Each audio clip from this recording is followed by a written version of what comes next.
Recording in progress.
What they are doing is called HGV driver training, whereby HGV is heavy goods vehicle which are being trained into.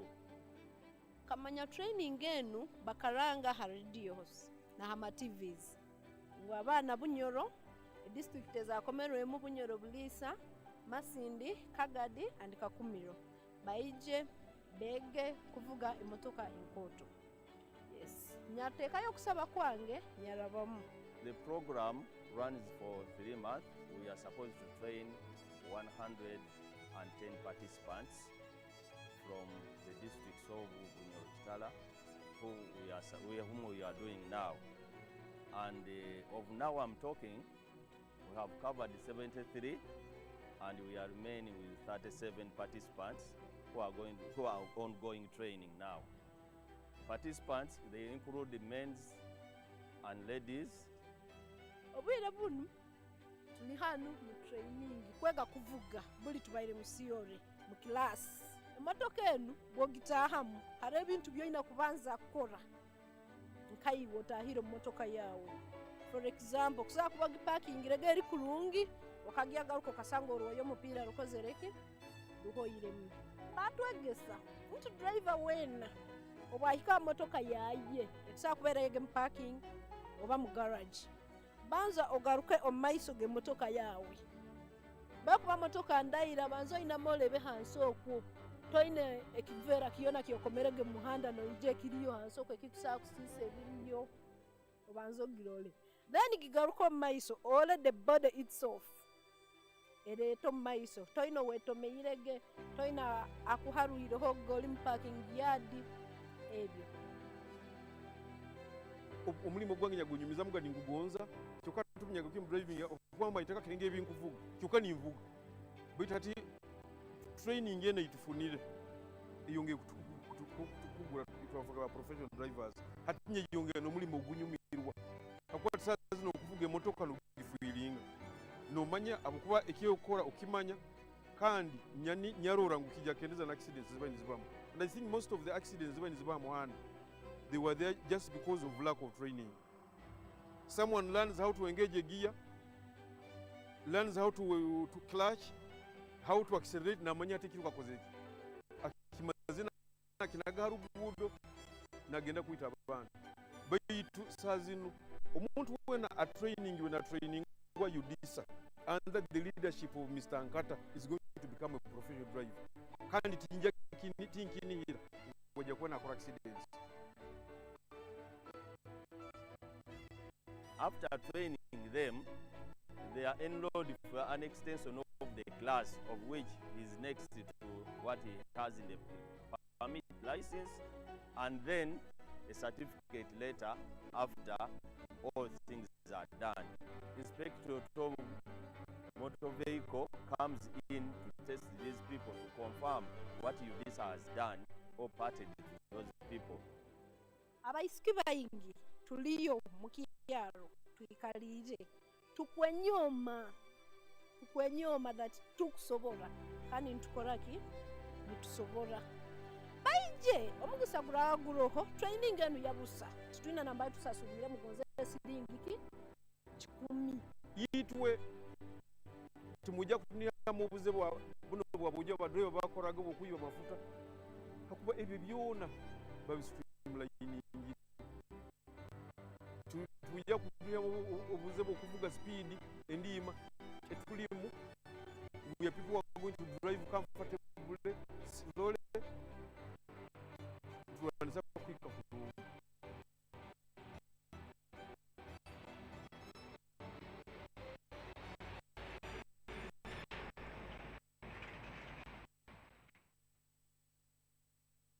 Yes, I'm by the name Odong Godfrey Isaac. Ninyoka Rongili Liani. Mbaba's Derek Jonathan is my name. Kwa majina wanaita Mamito Nomsent. Mabara Gange, Ganyeta Muganyi Spona.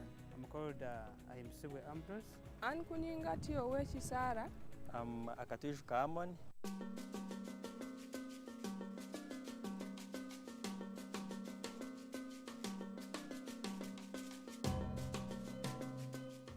When I was seeing Excel moving around, then I contacted somebody. Then they advised me to first come down here. So when I came down here, at where the project is going on, then they told me I should submit in my application letter. That shows that I'm best fit for the job. So I had to organize my documents. I checked the 7LC1. I got some recommendation. I submitted the application. By the time we were submitting an application, we were like 20 people. So they went through our application letters. Then like around 18 of us, we had qualified for the job. Chairman of Yarugiro meeting yayeta abantu bo mkichweka kya Nsonga B. Baba na meeting yabagamba balesere forms zo kwijuza. Aina yo mwana kwenda omulimo agende mwaya filling form. Mami wanga kabaya.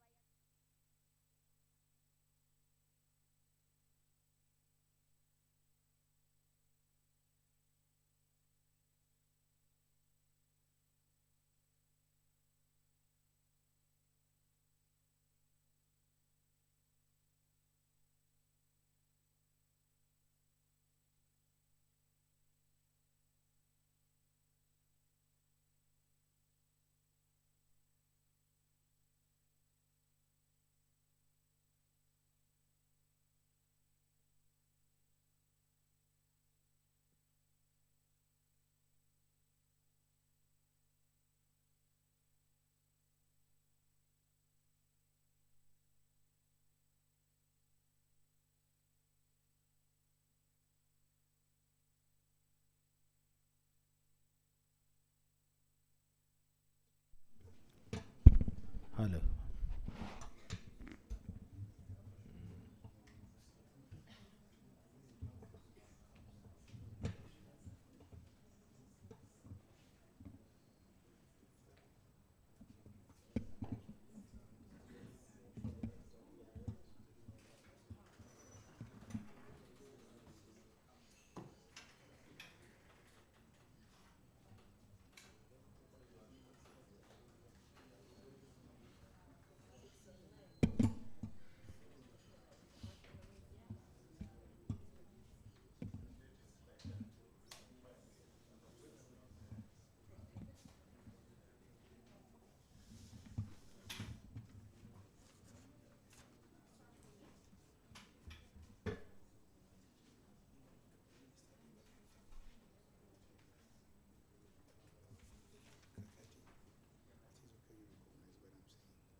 But we know we're not able to.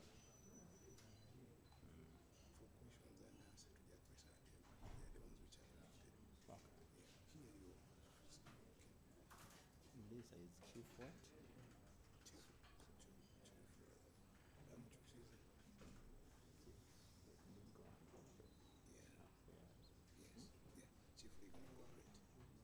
Corporate affairs what?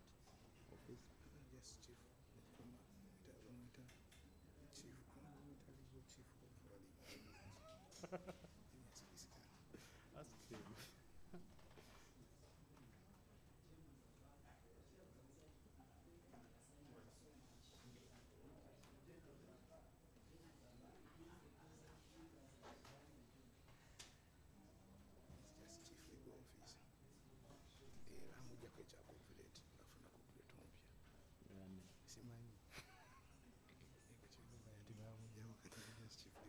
I'm stripping.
roads and infrastructure.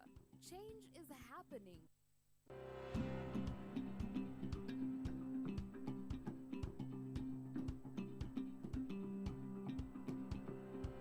There is more going on in Uganda today than new roads and infrastructure.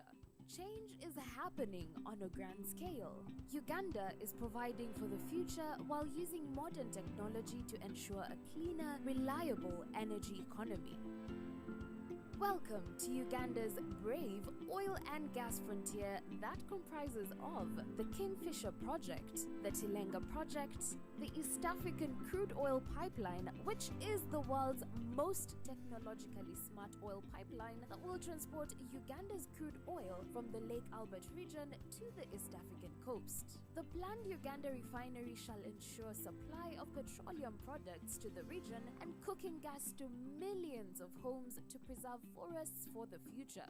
Uganda is a low-carbon emitting country and is dependent on renewable energy such as hydropower and solar for most of its energy needs. It also relies on imported petroleum products for its transport sector and industry. As a responsible partner in the effort to minimize the effects of climate change, Uganda passed the Climate Change Act. The oil and gas sector is responding by taking measures to reduce its carbon footprint by decarbonizing the oil and gas projects in order to reduce the greenhouse gas emissions through the following key interventions. By law, Uganda shall not flare gas during normal oil and gas operations.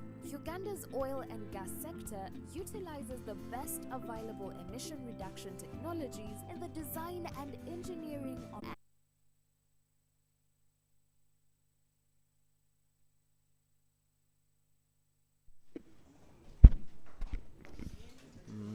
Hello, good afternoon, everyone. Welcome to the Ministry of Energy and Mineral Development. We are here for the annual oil and gas press briefing, which is going to be addressed by our minister, the Minister of Energy and Mineral Development, Honorable Dr. Ruth Nankabirwa Sentamu. Honorable Minister, we have a number of media houses here. We have local media, regional media, that's East African. We have a bit of international correspondents based in Kampala.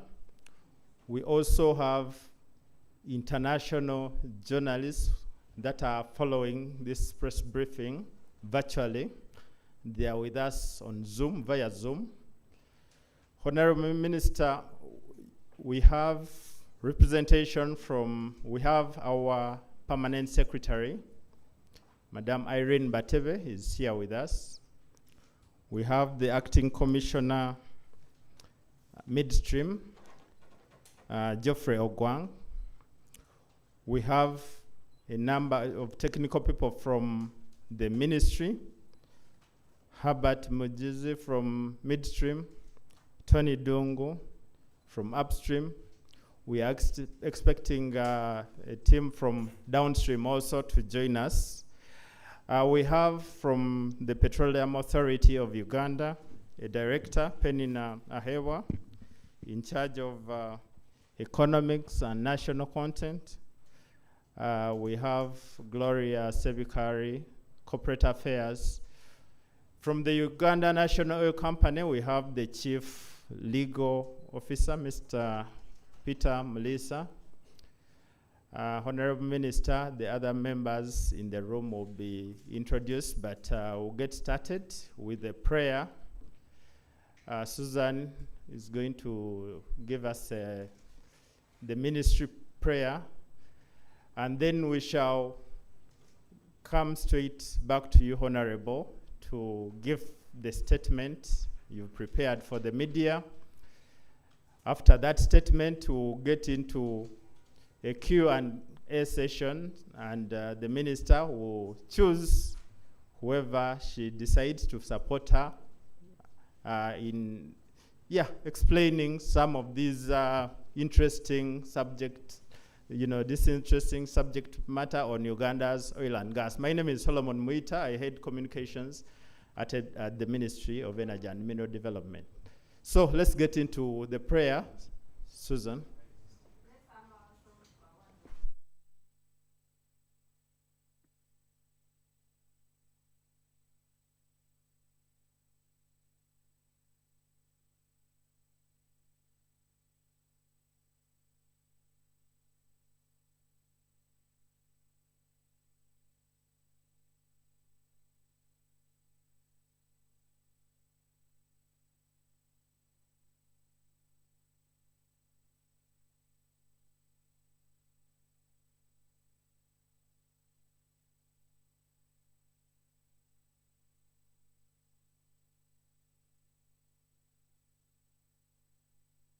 a commitment to providing universal electricity access to our 45 million citizens by 2030 and introducing cleaner cooking solutions.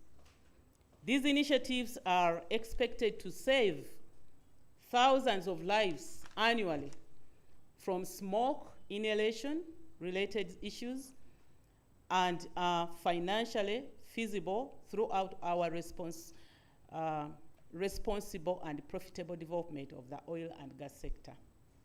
If we were to go into details of calculating the amount of money that Ugandans use in going to hospitals because of diseases that come out of inhalation of carbon because we are using charcoal and firewood, you will see that we are indeed losing a great deal. On Uganda's flagship oil and gas projects, I beg to report that transitioning from strategic planning to practical implementation, we are advancing 4 major oil and gas projects. The Tilenga and Kingfisher projects in the upstream, estimated to cost 6.8 billion, and significantly an investment of approximately 20 billion US dollars. This will be contributed to Uganda's economy. The progress made in developing these projects are as follows. 1, in upstream, that is on the exploration phase, MS Oranto Petroleum and MS Ama Energy holdings, they are holding exploration licenses which were given in 2017 after the first licensing round. This is Oranto Petroleum and Ama Energy. These continued with seismic data acquisition and interpretation activities aiming for exploration drilling in 2024. Then in February 2023 and May 2023, additional exploration licenses were granted to MS, Uganda National Oil Company, and MS, DGR Energy, Turanco Uganda, SMC Limited, over the Kasuluban and the Turanco contract areas, respectively. These licenses marked the end of the second competitive licensing round that started way back in 2019. Following the acquisition of the licenses, both companies have begun preliminary studies. These studies are in preparation for seismic surveys and well drilling as outlined in their respective work programs. The ministry is conducting preliminary petroleum exploration studies in the Morocco-Kadama Basin to evaluate its oil and gas potential and plans to initiate similar studies in the Choga and Hoima basins soon. Initial findings suggest potential for commercial oil and gas in the Morocco-Kadam area. The environmental impact assessment for these basins have been approved by Cabinet and presented in Parliament, paving the way for detailed exploration and public consultation before commencing petroleum activities. The exploration work efforts are expected to bolster Uganda's petroleum reserves, sustain petroleum production by beyond 25 years, and enhance the commercial feasibility of midstream projects, including the refinery and ECOP. I have told you the amount of money that we are expected to put in this midstream infrastructure. So government has to be prepared to make sure that we exhaustively utilize this infrastructure. So we need to explore, we need to issue more licenses in order to sustain the refinery, the East African crude oil pipeline, if you don't get prepared, then time will come when you get stranded with such projects. So that's why we are continuing to explore opportunities of getting more reserves. On the development and production phase, I've told you that we have 2 areas which are active. One is Tilenga, and this is operated by Total, EP Uganda, which holds licenses in partnership with other joint venture partners. The Tilenga project spans 7 petroleum production licenses in the Bulisa and Inuya districts. Significant progress has been made in developing the industrial area, which will host a central processing facility capable of holding 190,000 barrels, alongside drilling support bases and accommodation camps. I hope that many Ugandans have visited and they are able to really appreciate what is on the ground. The camps are important because the facility is employing a number of people and there is a lot of activities. Over 85% of the industrial area has been assigned to contractors like Shlambajar, China Oil Service Limited Uganda, ZPEB, Valorec,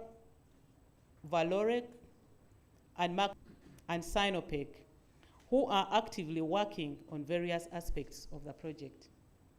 This process needs to be understood because people walk to us, the minister, the PAs, to ask for opportunities for jobs. But these jobs are given to companies. Tier 1, Tier 2, Tier 3, Tier 4. A driver comes to the minister seeking for an opportunity for a job to drive, and you don't have any say. So this is the process that I am trying to explain to Ugandans. Ongoing construction of the central processing facility at Bulisa includes foundation work for the pipe racks, site clearance for horizontal directional drilling, and floor line construction within Maction Falls National Park. Detailed engineering design by McDermott and Sinopec in London is 80% complete, surpassing the initial 76% target, with the completion expected by July this year, 2024. The project involves drilling 426 wells across the 31 well pad. I remember I explained the well pad scenario, which is a good thing that reduces disturbance on surface. You are able to access 426 wells using a small portion, you know. So this is why I always emphasize the point that Uganda is developing her petroleum resources carefully, taking into consideration environmental requirements.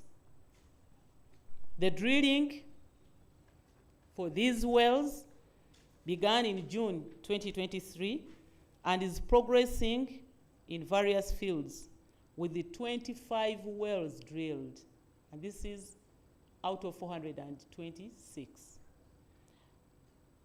Pearl Engineering Limited, PEL, is constructing several access roads to enhance site connectivity, with some roads already completed and others are progressing very well. Land acquisition. For the Tilenga project, we have achieved 98% land acquisition.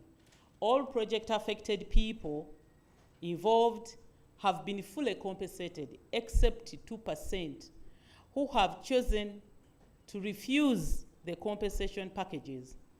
These figures reflect our commitment to fair and responsible land acquisition for our projects. And I'm continuing to engage the 2% so that they respond to the offer that government is giving. On Kingfisher Development Area, this is the one operating around Mutanzige, Lake Albert. It is located in Chikube District, and this project is operated by CNOOC, China North Offshore Oil Company, Uganda Limited, on behalf of the joint venture partners. The development plan features a central processing facility with 40,000 barrels of crude oil, and that is their capacity, and 31 wells across the 4 well pads. Kingfisher is 31 wells across 4 well pads, while Total is 426 wells across 31 well pads. Drilling in the Kingfisher field commenced on the 24th of January 2023 and is advancing steadily with 11 producer wells drilled so far.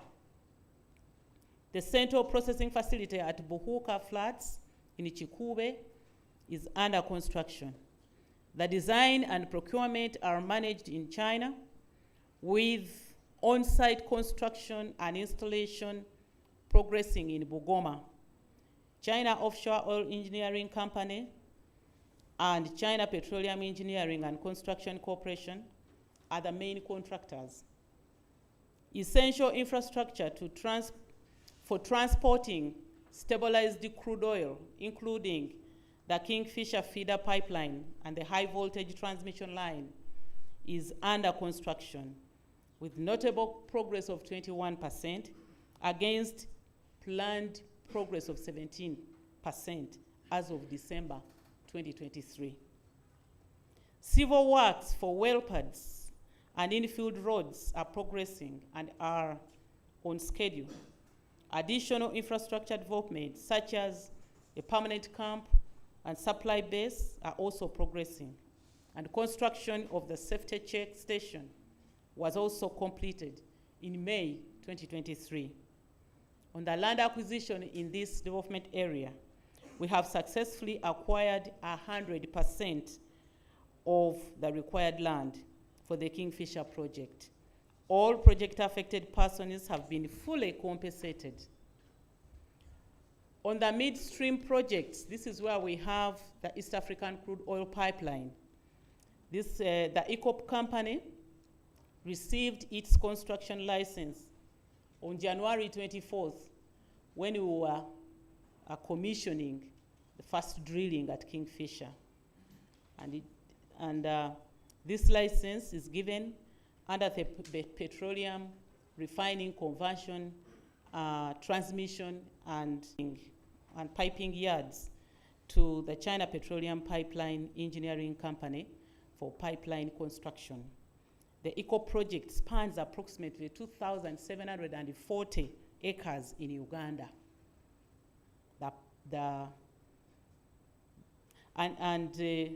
This affects 3,600 individuals, with 177 requiring resettlement housing. All resettlement houses have been constructed and handed over, and these are very, very good facilities, quality facilities. At least 95% of the affected persons have signed compensation agreements, with 91% of these compensation completed, and the remaining payments are ongoing. There are 116 cases under consideration for compulsory land acquisition due to reasons such as untraceable individuals.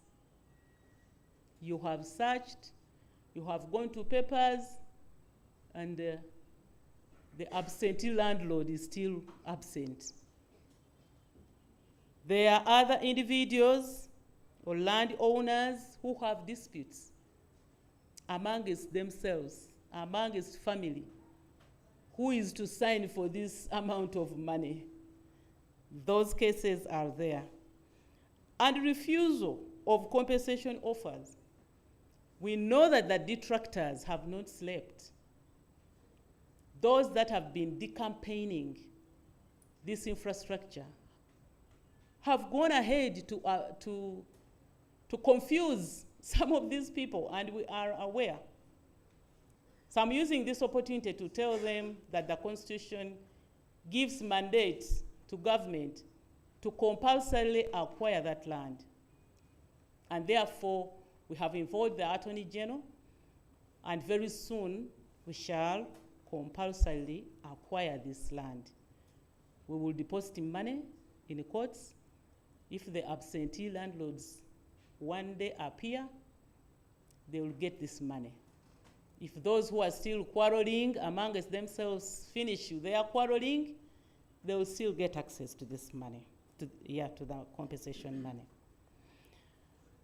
On the Uganda's refinery project, the project framework agreement with the Albertine Graben Consortium, which had gotten an opportunity to develop this, expired on the 30th of June 2023, and it was not renewed. It had been renewed 3 times, and we did not renew because we really wanted to move. And His Excellency, the President of Uganda, directed a shift to a public sector-led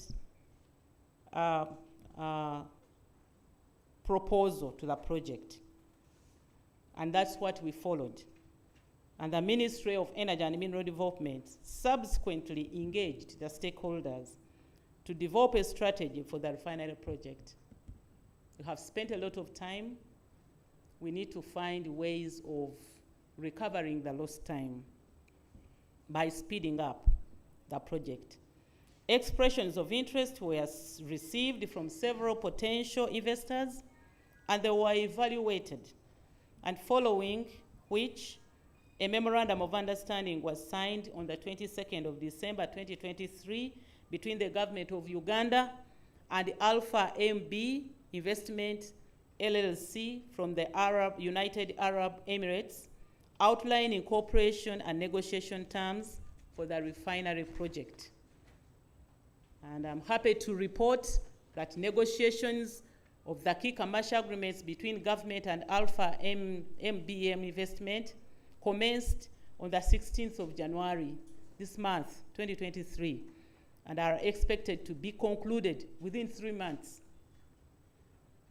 On the development of supportive infrastructure, road infrastructure, the government is building over 700 kilometers of roads in the Albertine region, enhancing connectivity and living standards in Hoima, Bulisa, Noya, Masindi, Fort Portal, Kabale, Mubende, Sembabule, and Impigi. The roads have contributed to improved living standards, especially as affordable and accessible transport is a critical factor in production. On Kabale Industrial Park, this spans 29.57 square kilometers in Kabale, Kabale of Hoima, not Kabale of Chigezi. This is Kabale of Hoima. And this park will include definitely an oil refinery. It will have Uganda's second international airport, a crude oil export hub, a logistics center, and other oil and gas facilities. Kabalega Airport, currently standing at 95% complete. This cargo airport will support oil and gas operations and later expand to passenger use, boosting tourism in Western Uganda and also Uganda's agricultural exports. We expect cargo planes to land at this Kabalega International Airport. It's a big airport. On electricity supply, the government has expanded the national grid. This includes the Nkenda, Fort Portal Hoima, high voltage power line from Kasese district to Buseruka sub-county in Hoima district, ensuring stable electricity for oil and gas projects and local communities.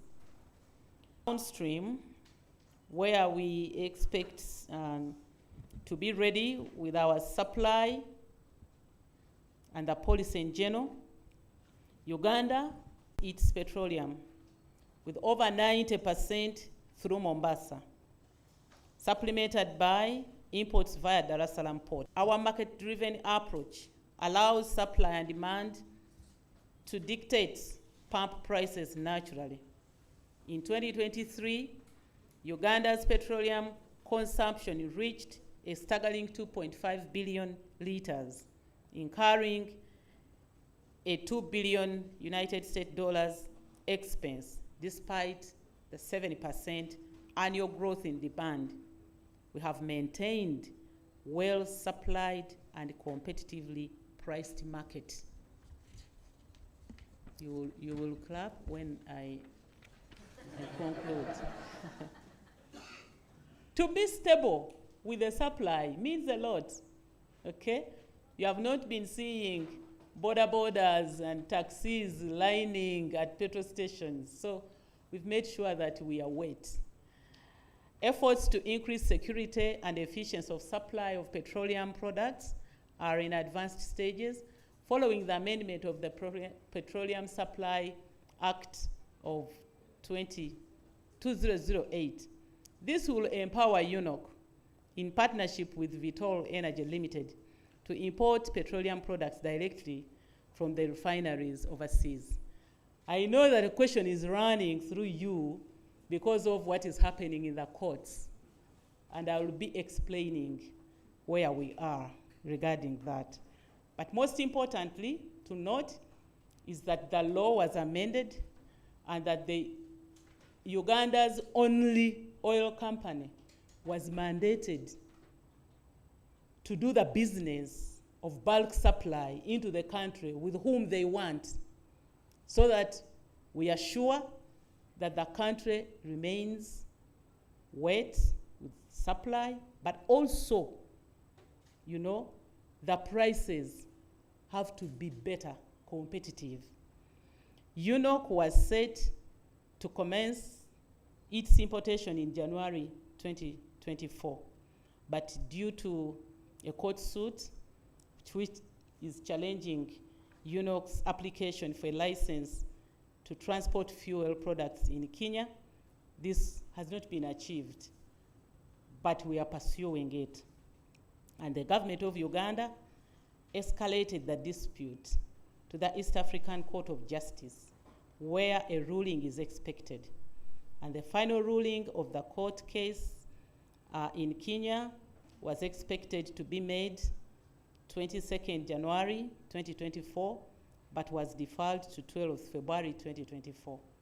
So we are in court, not because we wanted, but because the government's only oil company was denied a certificate which they are supposed to get from EPRA, the Energy and Petroleum Regulatory Authority of Kenya.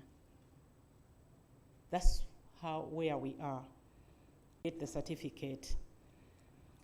Thanks to our updated petroleum supply emergency plan, we are prepared for any supply crisis, ensuring uninterrupted supply in emergencies. I have already started engagement with Her Excellency, the President of Tanzania, in an alternative route to make sure that the country is secure in as far as supply of petroleum product is concerned. The Technical Petroleum Committee, TPC, is fully operational and is tasked with advising on all matters related to downstream petroleum. On LPG, liquefied petroleum gas, our commitment to LPG usage at the household level is unwavering. Last year, we distributed about 13,733 LPG starter kits in Kampala, Mukono, and Wakiso. And we aim to reach 50,000 households across all cities in the 2024-2025 financial year. With an annual growth rate of 9% in LPG usage, we continue to support this green initiative by exempting LPG from taxes, encouraging wider adoption across Uganda. And I want to call upon you, colleagues from the Fourth Estate, to help us disseminate this information to cut the bondage of fear of using LPG, because we are mandated to transit from charcoal, from firewood, to cleaner energy. In addition to the above efforts, this morning I issued a license for the construction of Kingfisher Development Area Natural Gas Conversion Facility in Chikube District. I have issued it to Sinok Uganda Limited today, and the license is the gas, yet is the one who is drilling the oil. So that's why Sinok was not delayed and the license has been given to them. And from that license, we expect about 20,000 tons of gas, although we have about 500 billion cubic feet of gas. On fuel marketing and quality monitoring program, I am delighted to report our success in maintaining high quality petroleum products, achieving 99.5 compliance rate. Our comprehensive national quality monitoring covers every service station, supported by 9 mobile laboratories, a central lab here at Amber House, and additional facilities at key border points. On innovation, environment, and policy matters, Uganda's oil and gas projects are developing alongside a global campaign for cleaner energy sources. Despite the push to replace petroleum in the transport sector, its use in construction, in manufacturing, in petrochemicals, and in domestic applications remains critical. And let the world hear this. It will remain critical unless we have discovered replacements. Technological advancements are being leveraged to minimize the carbon footprint of these projects, classifying them as low emissions.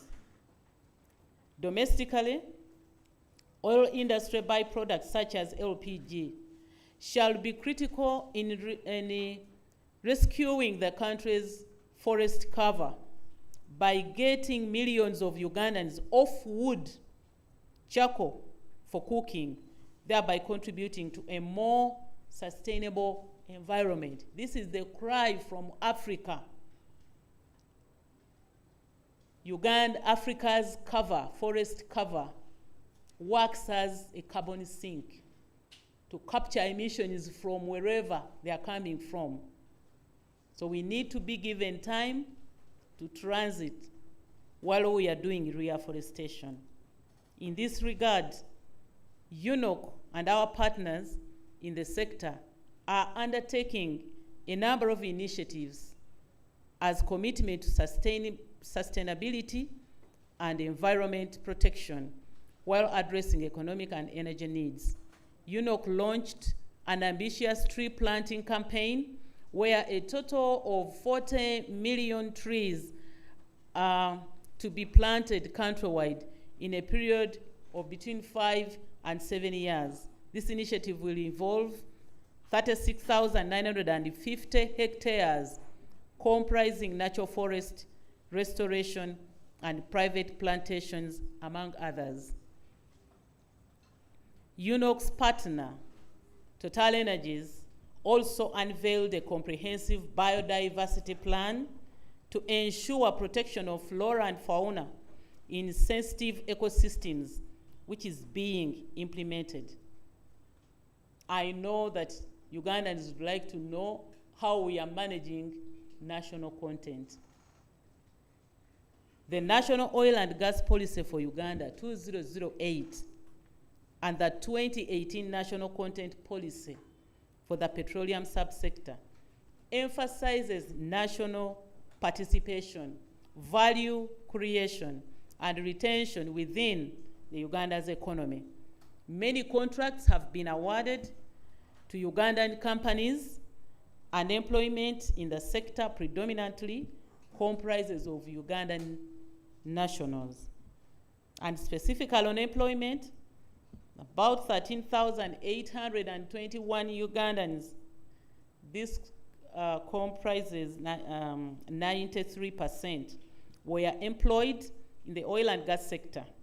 Specifically, the licensees employed 849 persons with 71%, which 71%, that is 603, were Ugandans, while contractors employed 12,074, out of which 95%, which is 11,470, were Ugandans. This is testament to our efforts to support more Ugandans to find employment in this sector. We continue to maintain a national talent register where all employable Ugandans are registered. Don't complain when you are not registered. You have to make sure that you find your way to this register, the National Talent Register. Goods and services, United States dollars 7.14 billion has been approved in terms of investments, out of which 1.914 billion, which is 36%, is committed to Ugandan companies during development phase. Out of 1.914 billion, which is 36%, is committed to Ugandan companies during the development phase. This is closely approaching our target of national content at 40% for this phase.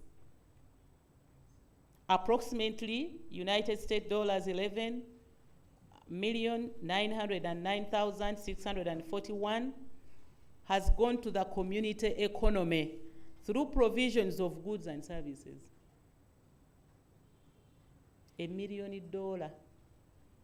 11 has gone to our people who are supplying goods and services.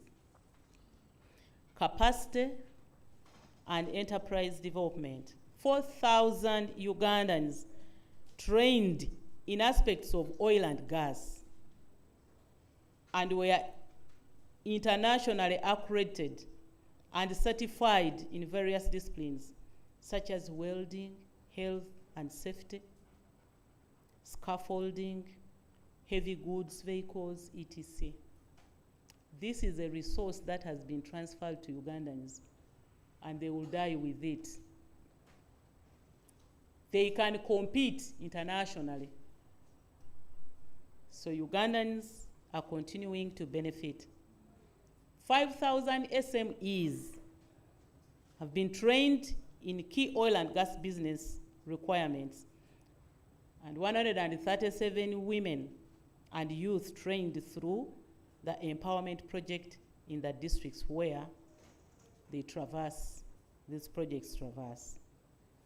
It's important to get these figures because I'm always asked, if there is any youth here, we'll shoot on the floor to ask, how have you considered youth? How have you considered women? We are required to put all this in consideration.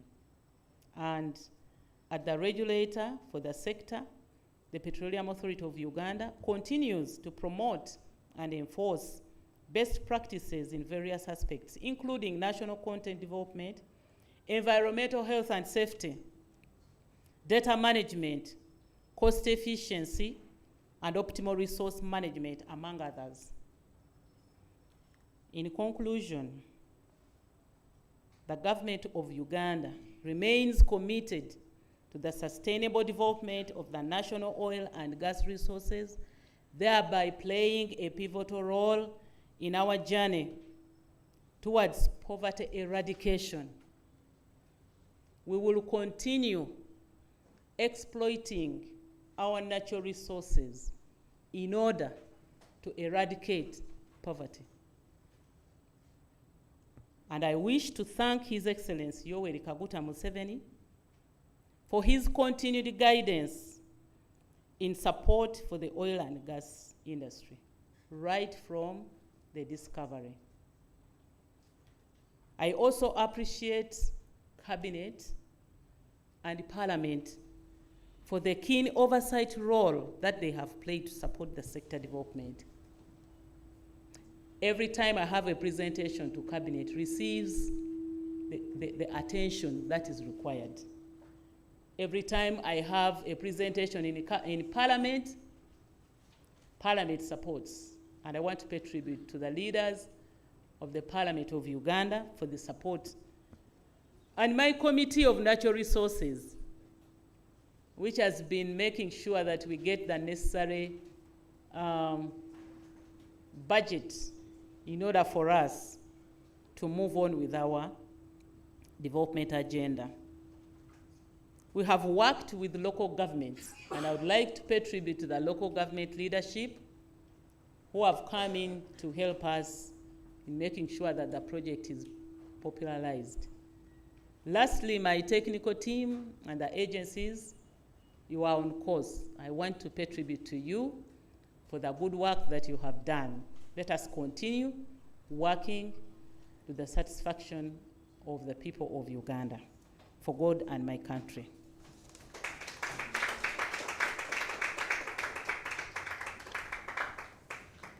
Mubimpimpi. Olw'okubanga twagala abantu baffe bongere okukinnyonnyoka nga temunnansaba kwogera Luganda, leka ndwogerere ddala. Tituzze wano olwaleero nga ntegeeza eggwanga tutuuseewa ku lugendo olw'okusima amafuta gaffe. Era njagala okutwala omukisa guno okubategeeza nti okuva amafuta lwe gaazuulwa mu 2006, gavumenti yaffe eno egenze mu maaso n'okulaba nti obutonde bw'ensi tetubutyoboola, era gavumenti egenze mu maaso okulaba nti amateeka agaluŋŋamya okuyiikula amafuta tetugatyoboola, era egenze mu maaso n'okulaba nti abantu baffe abali mu bitundu ebyo nabo tetubatyoboola.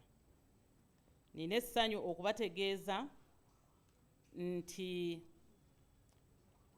sekita eno mu Bimpimpi ereese ensimbi enzungu obuwumbi 8.5 mu byenfuna by'eggwanga. Era kyova olabanga okuzuula amafuta twalina okuteekawo okusaba okw'eggwanga ekololo nga tusabira amafuta gano. Era abantu bafunye emirimu kumpi 1,200 emirimu gigenze mu bannayuganda. Twongera mu maaso okutegeeza ensi byonna gye tuba tugenze, nga juzi lwe twali e Dubai nga ensi zonna zikuŋŋaanye okuteesa ku butonde bw'ensi.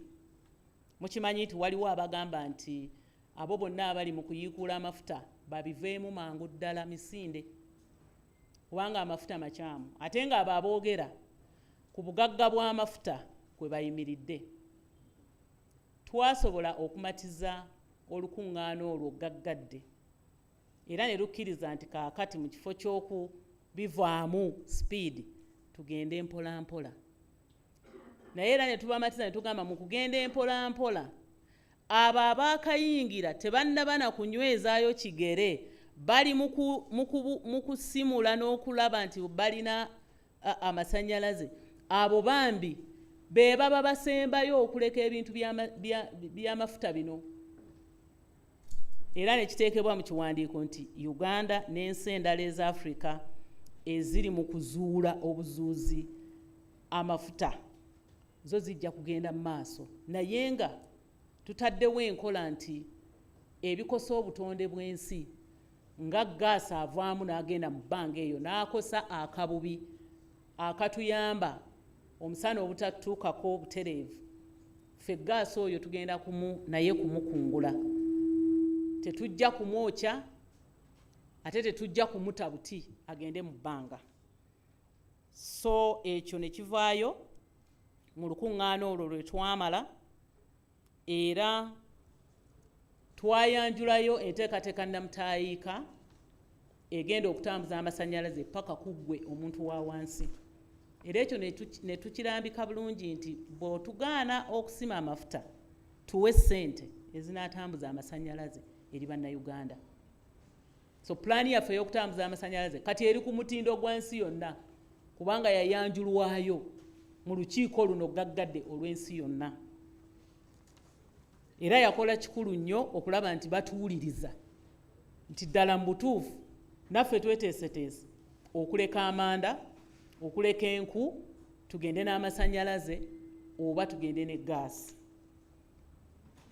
Wenjogerera wano ng'abaasooka okufuna license ku lugaba olwasooka bagenda mu maaso n'okulaba nti batandika nabo okusima, era ekyo tukisuubira 2024 omwaka guno.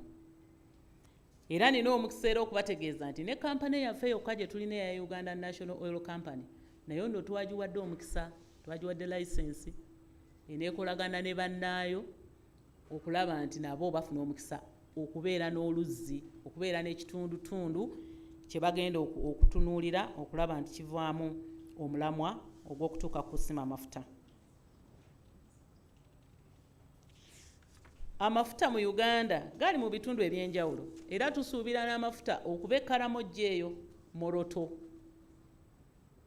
Tusuubira amafuta amalala okubeera mu bitundu ebirala ebya Hoima. So Cabinet yampadde olukusa okugenda mu maaso n'okuzuula butya bwe tuna developing amafuta ago. Ekigenda mu maaso ku bitundu ebibiri kati ebiri mu kusima amafuta, ekimu ekya Total ekiri Nwoya Buliisa, ekyo wenjogerera kati kimaze okutuuka ku nzizi 25, kirina enzizi 426, naye already enzizi 25 kimaze okutuukako.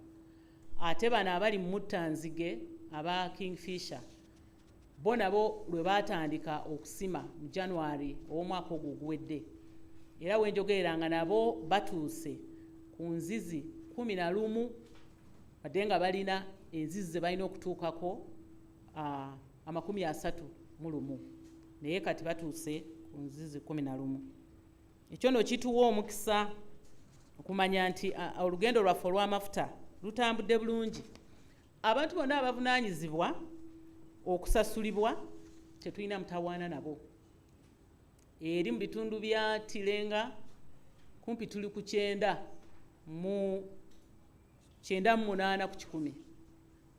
Abantu abalala bazibu okutuukako, abantu abalala mulina ebizibu byammwe mu famire. Ffe abasasula twagala omuntu anaasayiningira ssente zino mwe mukyayomba. Abalala musazeewo okwekweka kubanga mulowooza nti bwe muneekweka projekiti ejja genda mu maaso muveeyo. Abalala temulabikako mu biwandiiko ne ku ground batugamba nti eryo ttaka lya gundi, naye tetumulaba. Oba baafa COVID oba baalagawa tetumanyi. Naye ffe tweteesetese kubanga constitution ya Uganda oba giyite ssemateeka etuwa omukisa okutwala ettaka lyo bw'obanga obuze oba bw'obanga ogaanye. So twamaze dda okukolagana ne Ssaabawolereza wa gavumenti okulaba nti abantu abasigaddeyo 116 mu projekiti eno yonna ffe ettaka lyammwe tugenda kulitwala, essente tugenda kuziteeka mu kkooti. Bwe muliba mumaze okwesootinga ssente ezo mulizifuna, naye tosobola kuyimirira mu kkubo lya nkulaakulana eno ffenna gye tulindiridde. Ku mudumu ogenda okutwala kuruudu era tutambula bulungi. Kampani etambuza, gavumenti ya Tanzania eri ku ground. Abagenda bonna abantu kumpi 3,600 abagenda okubanga basesetulwa nabo kampuni ey'omudumu eyo ebamanyi era etandise omulimu ogwo ogw'okulaba nti temulekeddwa mu bbanga. Abalala mugenda kuzimbibwa amayumba era nga amayumba waliwo 177 abeetaaga amayumba era enteekateeka egenda mu maaso ey'okufuna amayumba ago. Eddongoosezo lya kuruudu ono twali tuwadde omukisa kampuni emu n'epipira n'ekukuta ne butya bweneetandika okuzimba eddongoosezo lino ly'oyita refinery emyaka 4 n'emyezi 9. Kati essaawa bwe yatuuka ng'obudde bukedde ne tugamba nti ate katugezeeko abalala. Mwana wattu abantu bangi bawayo okusaba kwabwe, pulezidenti n'alungamya era kati wenjogerera nga tuli mu nteeseganya banaakutambuza batya emirimu. Bannono bannaffe bavuddeeyo mu UAE, bali mu Uganda, bali mu nteeseganya n'abantu baffe ba technical people wano mu ministry agreements ezirungamya omulimu guno gwe bagenda okukola. Mu mafuta muno enguudo zirabibwa n'omwana omuto. Enguudo zo zikoleddwa kilometers nga 7 ezikoleddwa mu districts ez'enjawulo, Hoima wennyini, Nuoya, Buliisa, Fort Portal, Kibaale, Mubende, Sembabule, Mpigi, kubanga mukimanyi nti amafuta gano bwe gayiikuulwa aba crude ajja okutambuzibwa mu mudumu agende we banaamulongooseza. Awo watambuzibwa waliwo abantu oba weetaaga oluguudo okuconnectinga. Era kati abali mu byentambula basanyufu kyemmanyi era n'enkulaakulana yeeyongedde olw'enguudo ezo. Naye ate era tugenda kulabayo ne mafactories mangi agagenda okujja.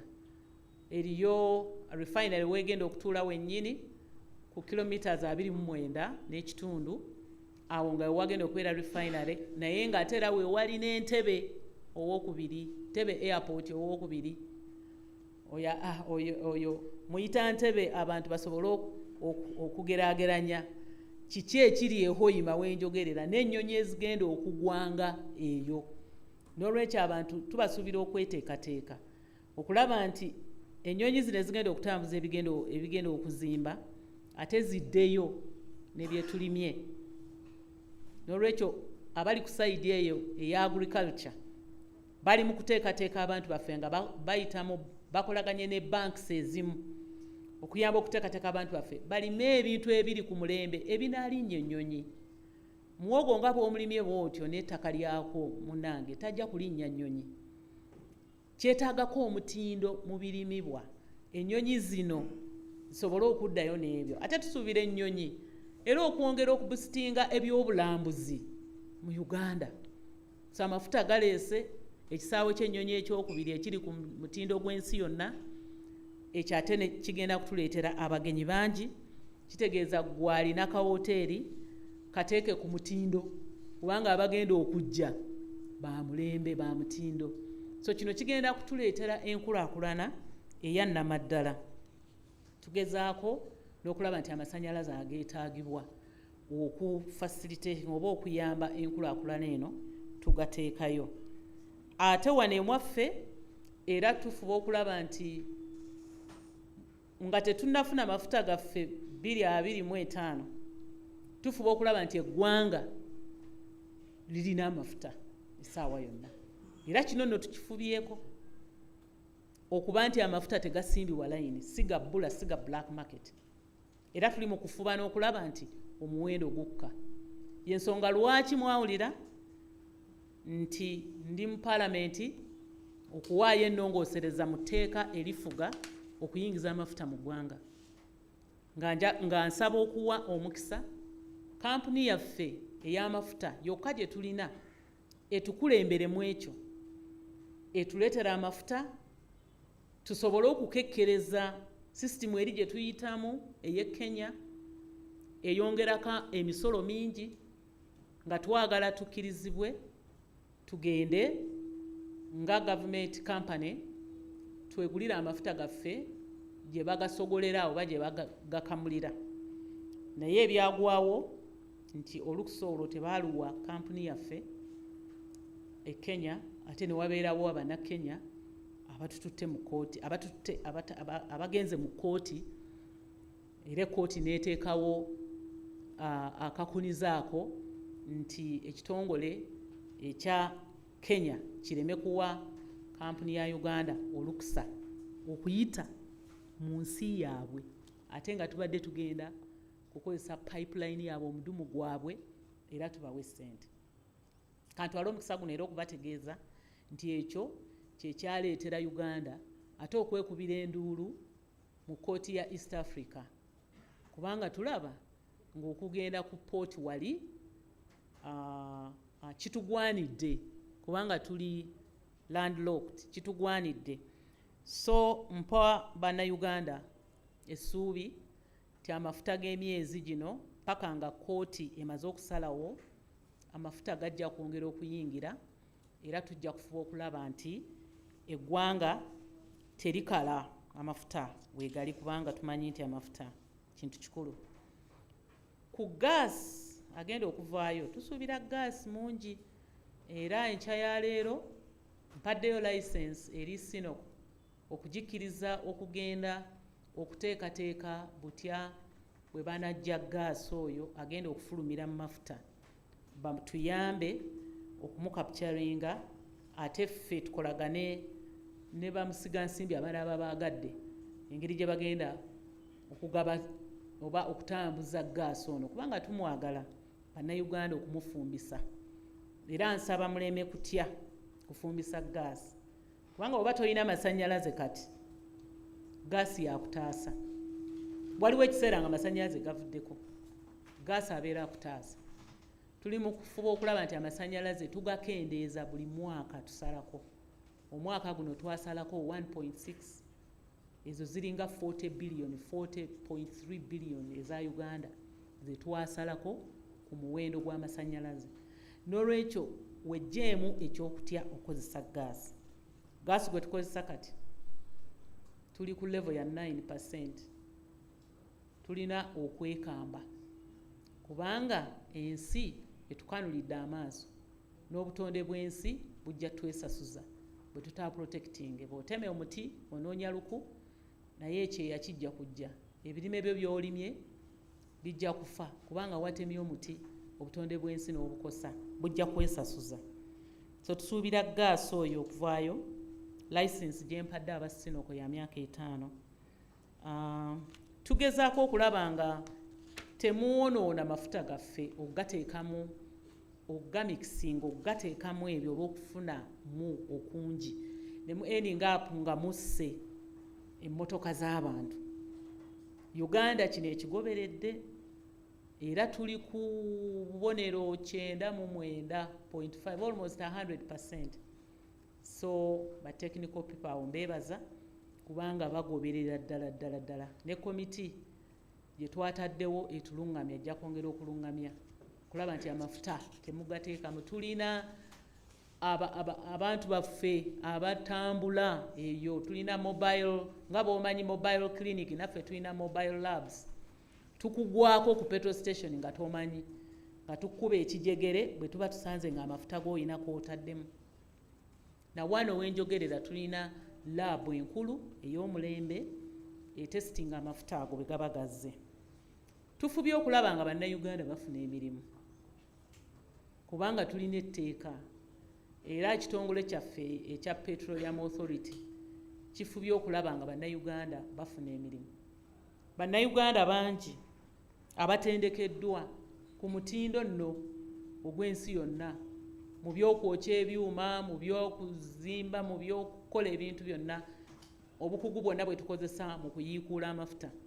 Bagenda balina certificates zaabwe ezo eziri ku international level ojja kuwulira nga muganda we yalinnya ennyonyi yagenze nga bamwetaaga kubanga bamutraininze.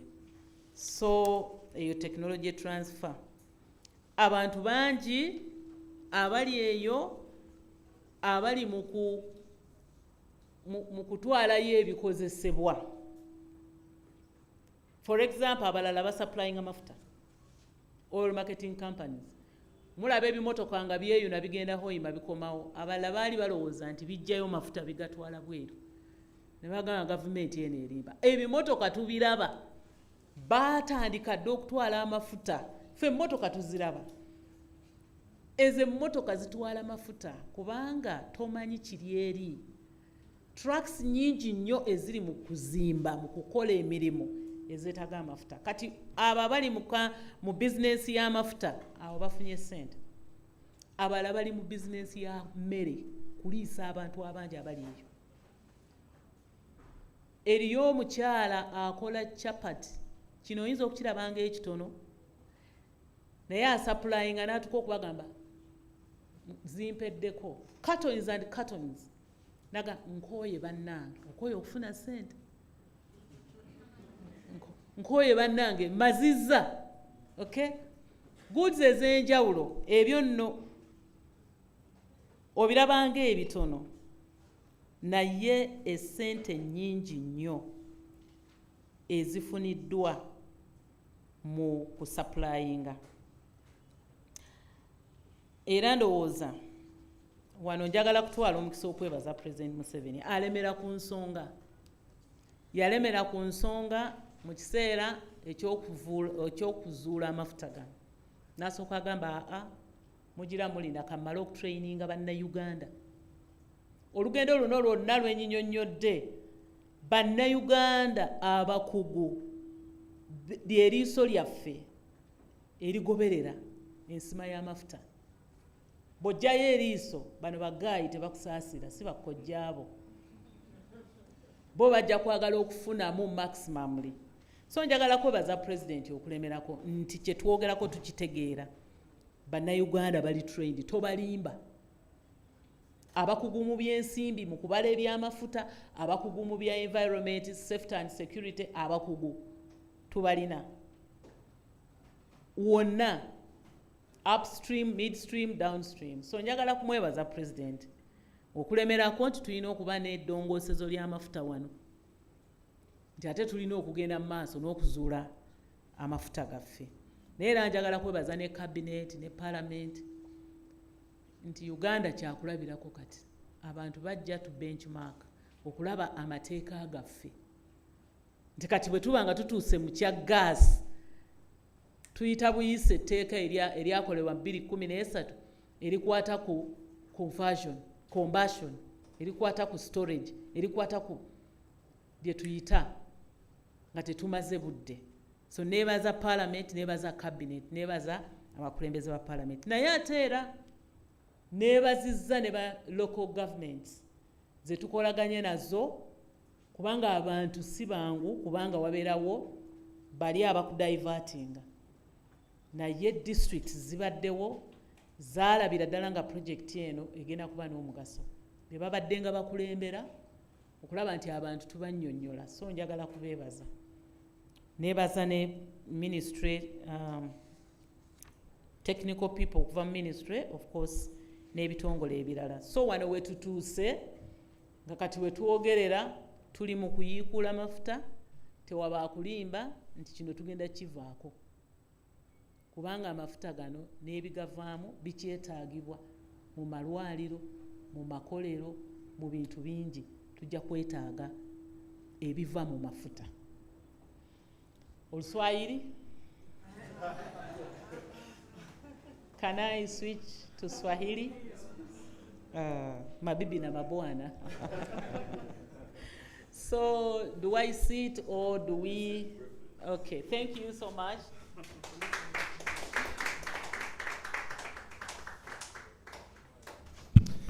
Honorable Minister, webali nnyo okwogera n'abantu bo n'obannyonnyola ensonga.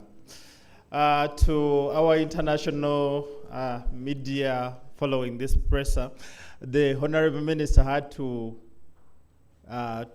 give that elaborate presentation also to the local audience. We use Uganda here, and they have to follow the issues.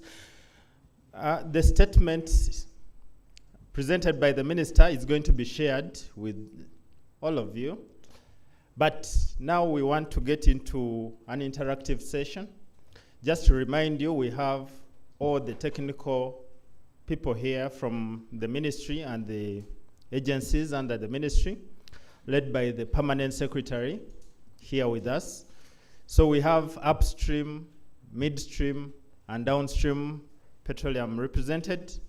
We have the Petroleum Authority of Uganda, the regulator, here with us, and the Uganda National Oil Company in the room. We will take some questions or anyone who needs clarification for a few minutes from the members in the room. Then we'll also give the members that are following virtually an opportunity to ask the minister and the technical team here. Please introduce yourself. A question from each one of you. Don't, make it another speech because the minister has already given us the presentation. So let's start there.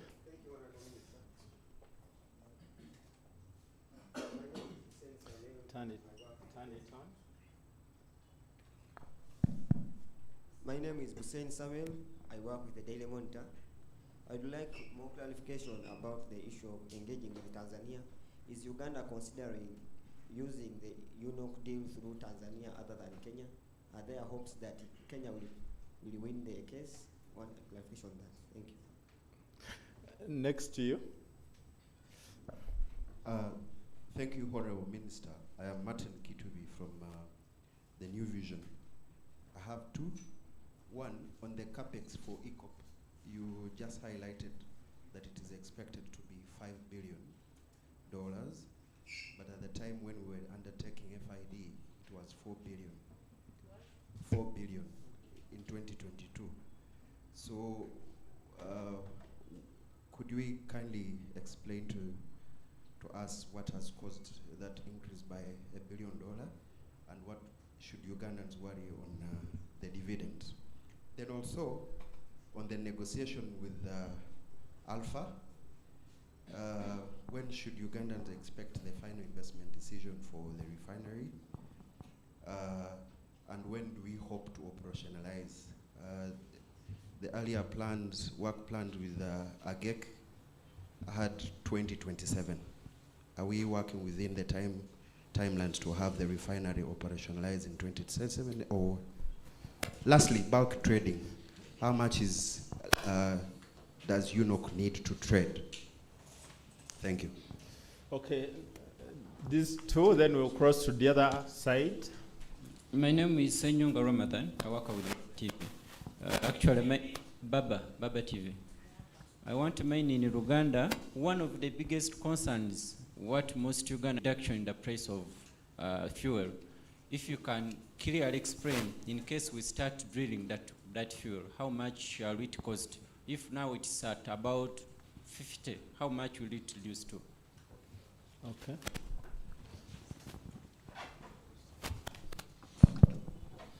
Okay, thank you, Honorable.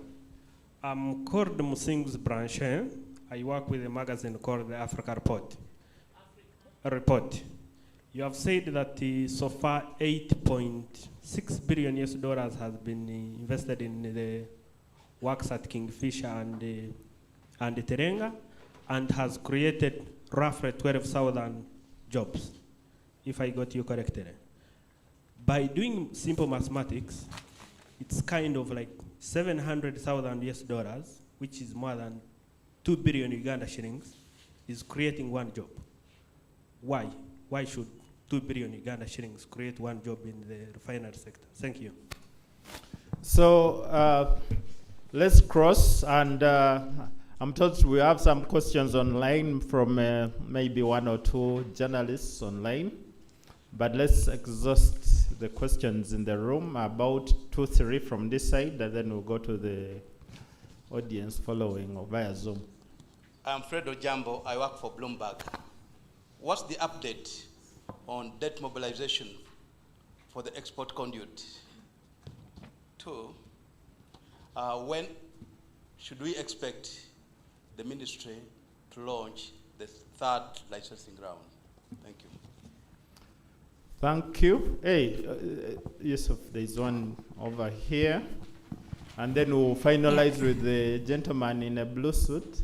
Okay, thank you, Honorable Minister. My name is Rose Namale. I work with Radio 1 and Radio 2, a couple.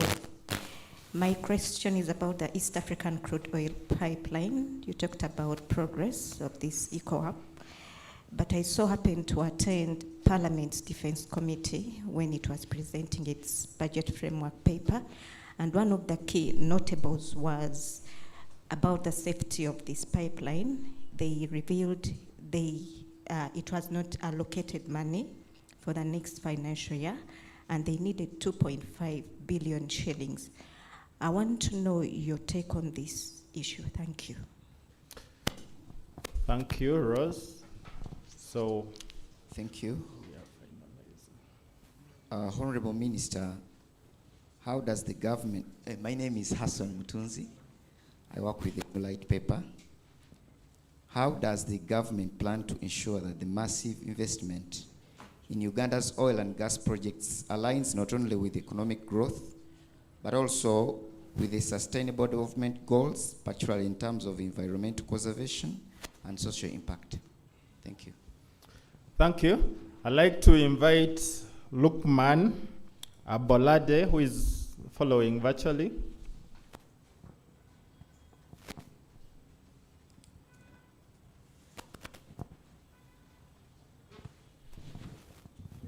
With the Africa Oil and Gas report. I have 3 questions from Madam Minister. Mark, congratulations on your projects in the upstream and downstream sector. My first question is, of course, the ECO project is a good news, and we are aware that there are already plans to start this, as you mentioned earlier. But there's also a disturbing news that some leading insurance companies like Riverstone International, Enstar Group, and the likes are saying no to this project. They officially ruled out involvement in the project. Does this worry you?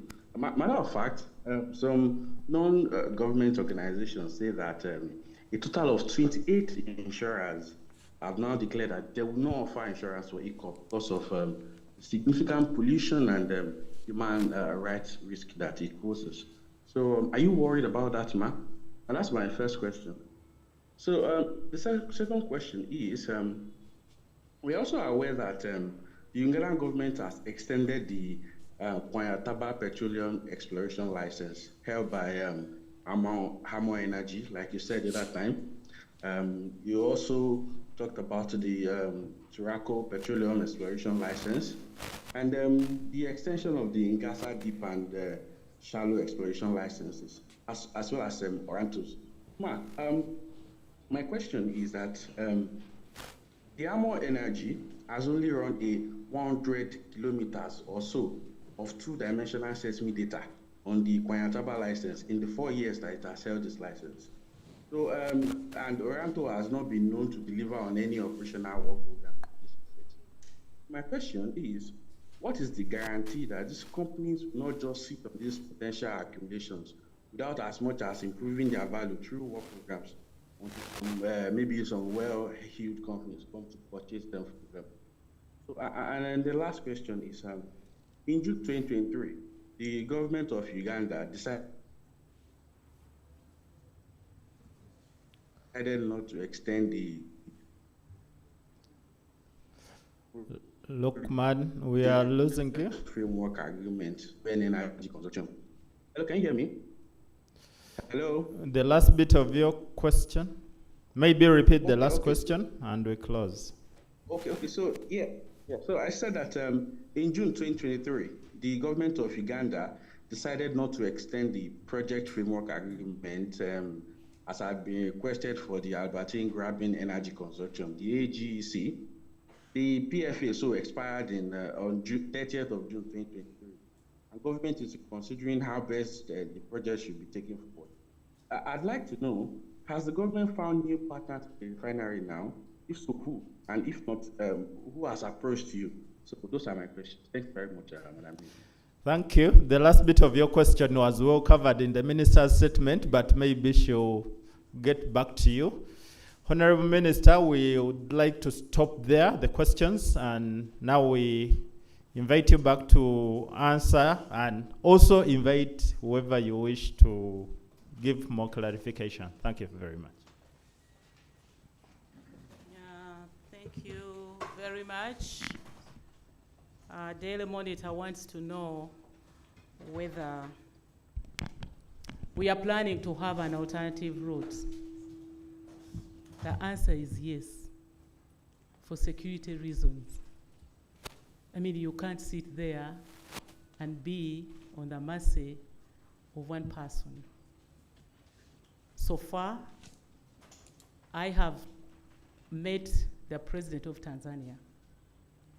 My president sent me as a presidential envoy, and we are in discussion.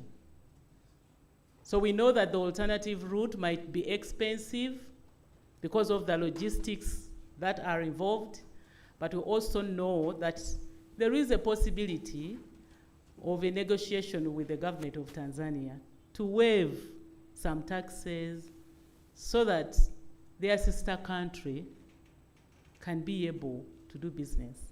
So yes, there is that alternative. There is an increase in the capex for the ECOP. After COVID-19, we realized that there was increase in everything. And so the board sat and agreed that it is necessary to really appreciate that everywhere in the world, you know, materials are more expensive. And I think this is what caused the variance in what I have reported. But I have a representative of one of the shareholders in ECOP company. I'll give him an opportunity to throw more light on this. Timelines, FID for refinery. I've just explained that the team from that new partner, Alpha, is here and they are negotiating. And we want to make sure that we match with the time frames. The refinery is going to refine products from the central processing facility. And I've told you how far we've gone, how far Tilenga has gone, the 25 wells that they have hit, the 11 wells for Kingfisher. So the new partner in the refinery has to match that, okay? And I know that my team is negotiating on the technology that will make us, you know, match with the developments from the other infrastructures from both fields. You also want to know how much money UNOC needs. You just want to know how much fuel we need in the country. And the good thing is that UNOC's partner offered a very good deal. Supply the products to UNOC on credit. UNOC sells to oil marketing companies, pays the partner. Whether UNOC has zero, there is no requirement in their term sheet, in negotiation, that UNOC must have a certain amount of money. It is not there. This partner knows that once the goods arrive in the country and they are in the hands of the government's only company dealing with oil, that's deal done. It's like they are trading with government. That partner does not require a sovereign guarantee, does not require an LC. I hope I have, you know, responded to your question properly. Yeah, Baba TV just wants to know the pump price. Tell us. I just want to tell you that fuel prices are not determined by the country. There is somewhere where prices are determined, and they are determined according to the calculations, how much one has put in to make sure that crude is refined and it is at this level. So we just have a top up as government onto what is internationally determined by OPEC. So I'm not able now to tell you that after 2025, the cost of a liter of fuel will be this. I can't tell you now. African report, $8.6 billion. I like your calculations. So 2 billion goes to one job. What type of job are you talking about? The jobs are not in one package that, like, we have 12,000 sweepers. You know? Jobs vary. So your calculation you are basing on is irregular. And therefore I can't tell you. I can't explain more. It is illogical, it is irregular. You want to attach a job to, you know, I can be assisted by a technical person to answer him. For me, I cannot. Fred, on the date, I think from Bloomberg, you wanted to know about ECOP? Yes. The date? Okay. Where you heard that Sinosure had to give a guarantee to bridge the gap of about 1.2 billion for this.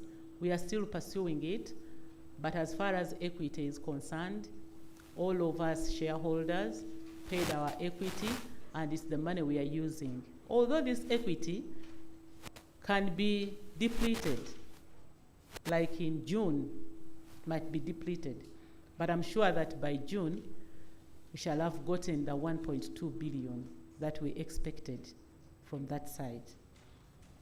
Yes. And then you want to know when the third licensing round will be announced.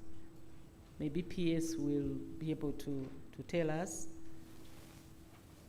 Then about the money for security, I remember the Minister for Defense wanted money to cover the security of the pipeline. I think this is still negotiated, because as I speak now, work is in progress. If there is no money in this financial year, the next financial year will be able to cover this gap, because this money is required, especially at the time when the ECO pipeline is done. Who will offer security? So I am sure that if this financial year does not have that provision, the following financial year must have that provision. Somebody was again bringing issues that I expounded on in my paper, issues of environment. How are you making sure that you are following the environmental requirements? By making sure that we have the laws in place, the do's and don'ts, they're in place. We have a whole authority managing issues regarding the environment, NEMA. But we also have another authority, Petroleum Authority of Uganda, who is an overseer. We have many authorities overseeing us. We cannot afford to jump any step. That's why we are still surviving, by the way, because the critics are continuing to make sure that we don't move. And we are going to move. Then somebody virtually, who is with us virtually, asked a question last, also pointed about the NGOs which are continuing to decampaign the development of this strategic infrastructure, and he asked whether I am worried. Are you not worried about this? Actually, I'm not worried, but I am annoyed. I'm not worried, I'm just annoyed. And if I get in touch of such people, there is an MP, European Parliament MP, who interfaced with me physically, and he was pleading. He was apologizing. When they moved that illogical motion in the EU Parliament, stopping Uganda from developing the pipeline, I got in touch with one Pierre, the MP. He had to apologize. He had to realize that Uganda is a sovereign state. You cannot dictate upon us. I am not worried, I'm just annoyed. And I just pray that I don't come across such people. I mean, that is Kamanyiro of the highest order. That is Kamanyiro of the highest order. Shamelessly, where they are coming from, the visas, because you've been given a visa to travel, you become an Ugandan and you decampaign your own program, which is going to help your jaja, I mean, that is, they are being brainwashed. Okay? So I am not worried, I am just annoyed, and I take pity to such people who are sycophants, shamelessly. And on the extension of the license to Oranto as to whether they will be able to, this license has a time frame, I think 2 years. I didn't want to be accused of suffocating someone. There are provisions for extension of licenses. Force majeure, somebody tells you because of COVID, I was unable to be on the ground, and you see it. So I gave them 2 years. And the 2 years has moved some days and some months. So let's give them a chance. If they don't perform, we cancel. On the Albertine Graphene Energy Consortium, the project framework agreement expired on the 30th of June. After having been extended 3 times, they were with this for 4 years and 9 months. So we said no, and now we have a partner who is here in Uganda. The draft crude oil supply agreement and project implementation agreement have been discussed. We are waiting for their final comments, and then within 3 weeks, we will be in business. As to a specific date for FID for the refinery, PS can again come in and remind me the indication. But this new partner has proved to be having money, because the original arrangement of putting the project on the capital markets so that an anchor investor buys into it, a project which is dealing with fossil fuel, that was tricky. In this period when fossil fuel is being decampaigned, that was tricky. But now, because we have made noise, we've made noise that we do still need these projects. Banks have started coming in again that had pulled out of financing such projects. Banks are now coming in because countries like Uganda have spoken. They have indicated their seriousness in continuing to develop the fossil fuel. But we are developing it carefully with laws and regulations to observe the environmental requirement. So it's unfortunate that we did not renew a 4th time this project framework agreement when it expired. We pray that the new partner will be able to fast track the development of this facility. Ebibuuzo ebirala mu Luganda mbasiibule.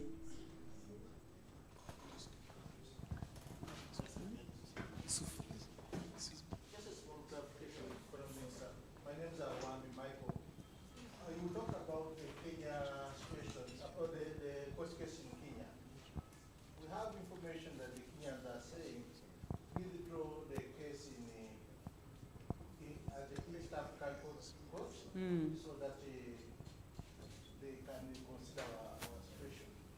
Are you looking at that option too? So some say actually the option you want to take, the Tanzanian option, could be more expensive compared to the Kenyan one. Thank you. I'm not going to listen to rumors. Because the Kenyan court has just ruled that they are going to wait for the East African Court of Justice to make a ruling.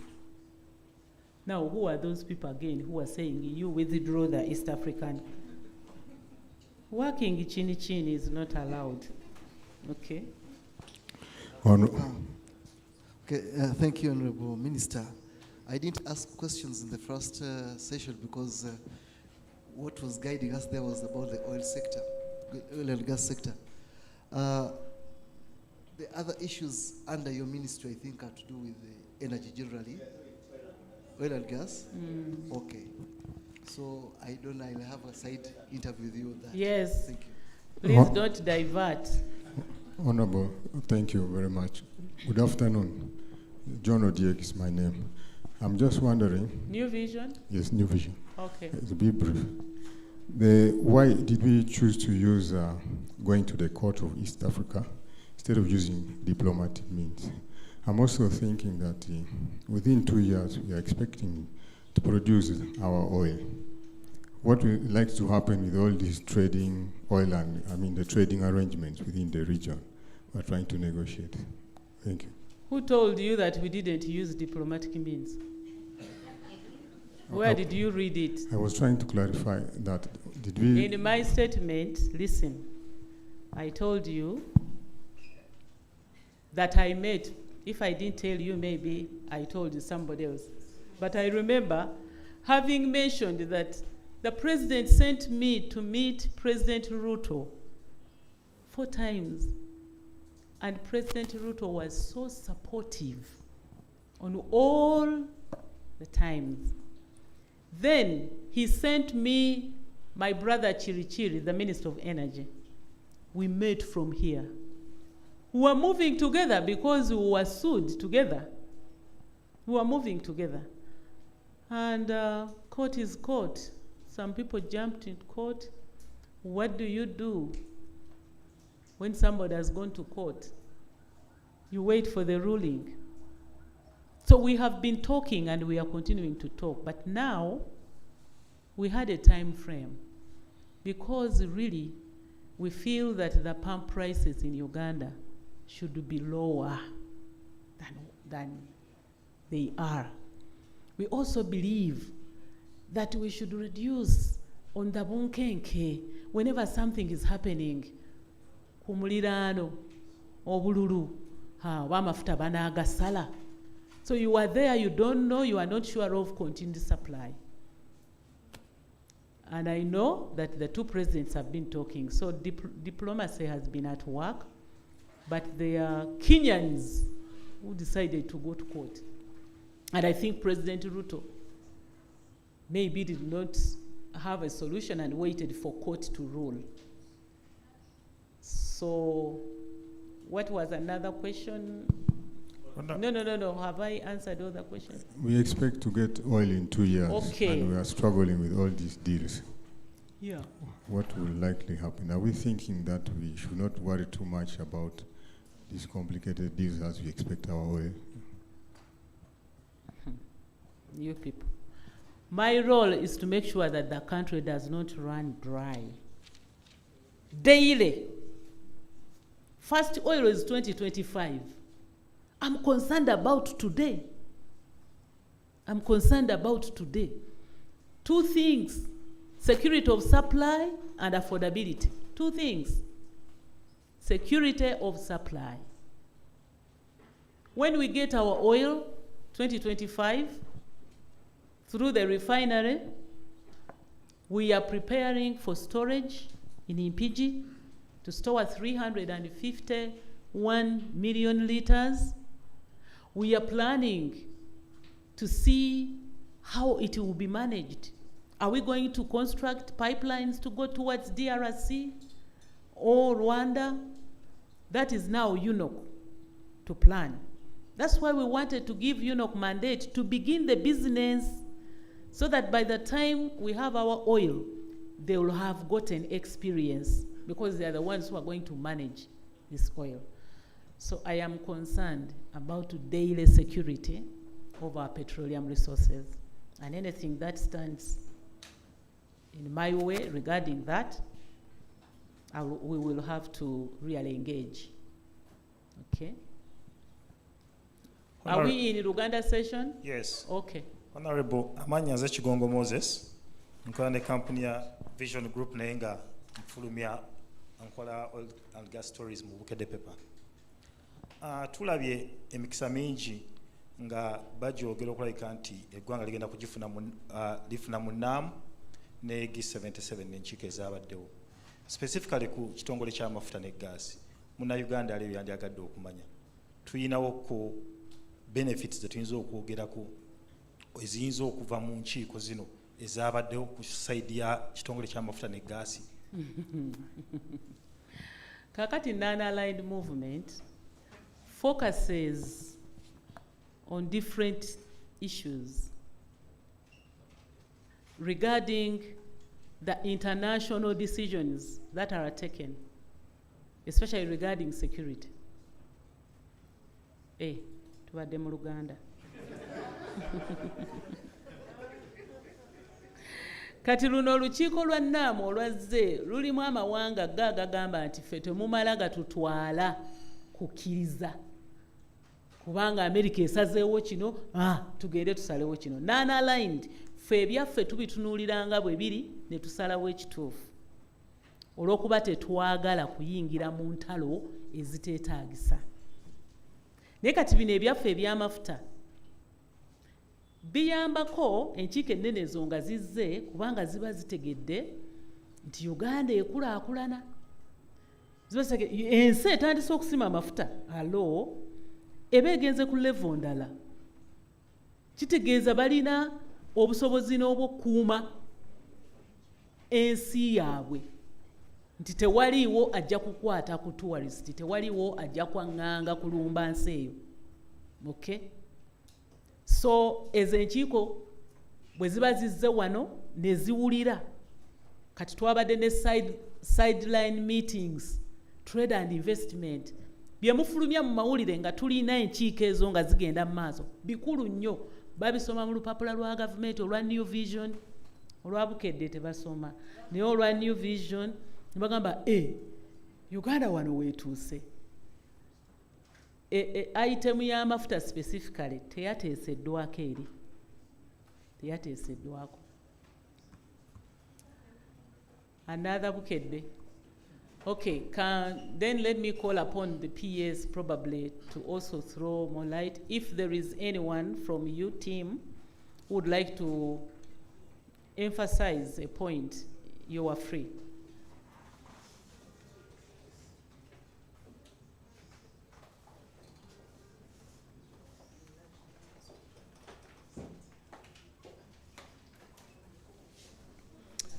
Okay, there were two questions on the third licensing round and the refinery FID. I'll start with the third licensing round. The preparations for launching the third licensing round have largely commenced. The ministry did present to Cabinet the environmental social impact assessment for the areas that we will open up as the new exploration areas. And Cabinet approved the minister to proceed to Parliament to submit this report, and subsequently we will get the clearance to open up these new areas. So our target is that by mid of this year, we should be able to announce our third licensing round once we have those consultations concluded on the environmental social impact assessment.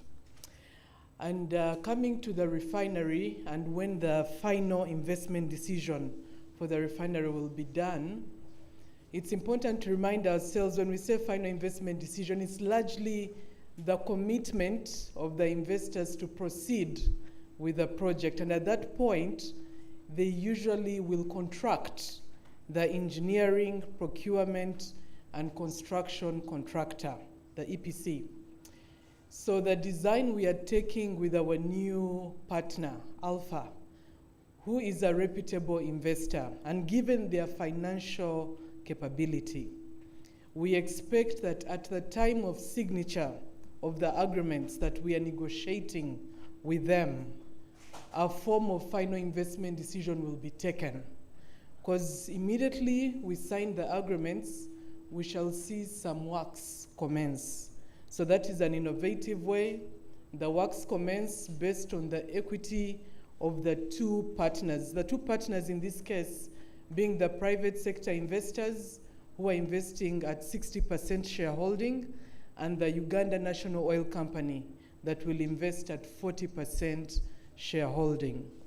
And for the National Oil Company, we've already started programming their equity contribution. They already have some portion already.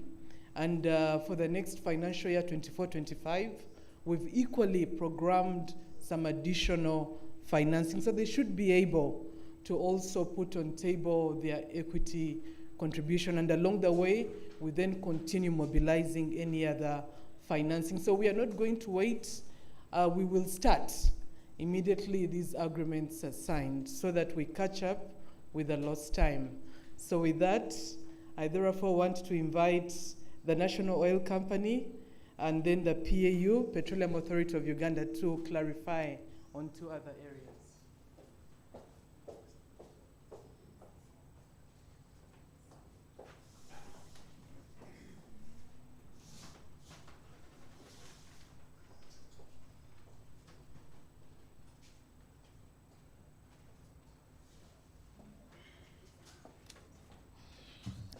Thank you, PS, and thank you, Honorable Minister. I just want to add to one question, or maybe two. First of all, my name is Penny Nahegwa. I work as a Director, Economic and National Content Monitoring with the Petroleum Authority of Uganda. First of all, I'm very glad. I think the Minister satisfied you on aspects of national content. In most cases, the issues are quite a lot on national content. Now that they have not really come out, it looks like we are happy with what is happening, and that is gives us a lot of joy as PAU and as government. But I wanted to clarify on the question on this massive investment. How are we ensuring that it is leading to growth and sustainable growth? I know the Minister talked about it, but I just want to give some more light. First of all, it is already giving growth, and the Minister talked about how much we are contributing to GDP as of now, and it's going to be a little bit more than what she talked about. But how do we sustain that growth? And it's a very important question because a number of countries have actually boomed and not sustainably, and this oil and gas money has led them into a lot of disasters in terms of the economics or the economics of the countries. So for us, first of all, we expect benefits directly and indirectly. Directly through taxation and getting our entitlement. The way that is used is very important, and that has been catered for within the revenue management policy and acts that we have. The priorities that it goes to infrastructure development and saving for the future. So that we are catered for.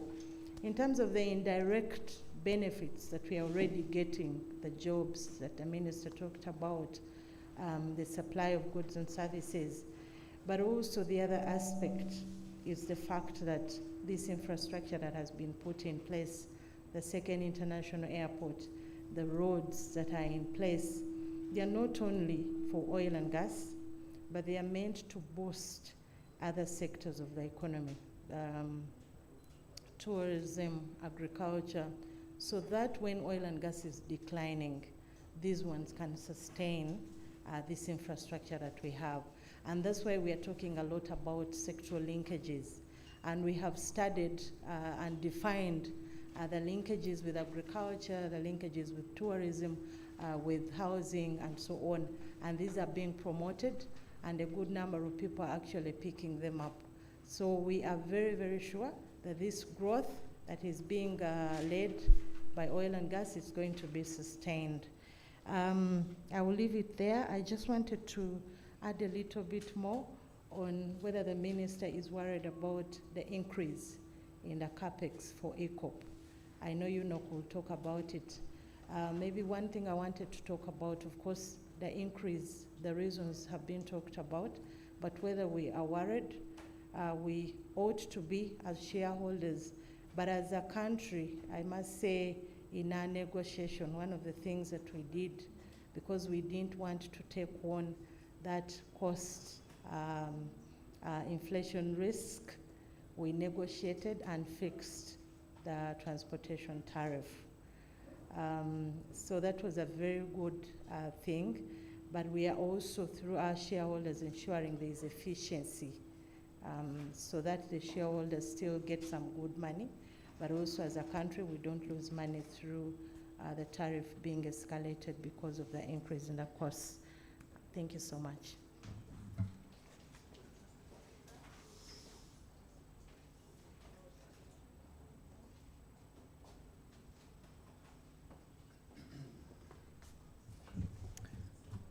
Good afternoon. Thank you, PS and Honorable Minister. Good evening, good afternoon. I have one question to respond to and two related questions. So I'll just, all on ECOP. The rest, I believe, were completely, I think, dealt with by the Honorable Minister and my colleagues. So I think the question on why the cost of the pipeline had increased has been addressed. But let me just add just 3 points. When we took FID, we did not include what we call historical costs. So the costs that had been incurred pre-FID. We're still auditing them and understanding them. At the point of after audit, they were slightly above 500 million. So definitely that increases the capex. It's actually a shame sometimes, in my view, that ECOP, which is one of the most climate responsive projects in the world, and I dare say the world, in terms of pipelines, is maligned, attacked, and even the local journalists in Uganda do not come to pick these numbers. So, some. Yes, but in reality, we've done everything to ensure that it is one of the lowest emitting pipelines in the world. And part of the reasons our capex has increased is these interventions that we have taken in place. And I will just mention one. We had intended in the original design to heat the pipeline or to power the pipeline, both the pipeline itself and over the ground infrastructure, with crude oil, power generated from burning of crude oil. When we analyzed the impact of emissions from that, we realized that it wasn't as responsive as we wanted. So we decided to change the design and instead put in place 5 solar farms that would generate 80% of the power that the pipeline needs to move or to operate. The rest of the energy requirements would come from the grid, both in Tanzania and in Uganda. And as the Honorable Minister indicated, both grids of these two countries are nearly 100% green. So in essence, the pipeline is nearly 100% powered by green energy. And that has added about $120 million to the capex of the project. Is it an increase that we like? Yes, because it makes us climate smart. The rest of the items are the costs come from financing costs, and of course, as the Honorable Minister indicated, COVID escalations in some places. But we are still doing a lot of cost management and optimization, as well as continuously looking at value engineering. So as much as possible, we'll work as much as possible to make sure that we finish even below the threshold of that number. There was a question from Bloomberg, and I believe the virtual participant who asked the question on debt mobilization. I want to confirm to you, as we have said before, that debt mobilization for the ECOP has gone on well. And as investors, we have continued to put in our equity because we were confident that debt mobilization was going to bear fruit. And I want to say that where we are at right now, we should be able to have the first drawdown on debt in April. The target we gave the Honorable Minister was June, and I'm happy to say that we have done better than we promised the Honorable Minister, and I believe she will be happy with our effort. So the first drawdown on debt should be in April. As I speak now, we are finalizing, and we should be able to have all the documentation signed before that time, and then we'll have the first debt drawdown. And that goes to answer the question from the virtual participant on whether leading insurance companies have run away from this project. We wouldn't close debt, as I indicate, if we did not have insurance companies of global stature supporting the project. So ignore that rumor. It is part of the fight using disinformation and misinformation. But the project financing is ongoing well, and we have insurance companies of international stature that are part of the financing. Thank you.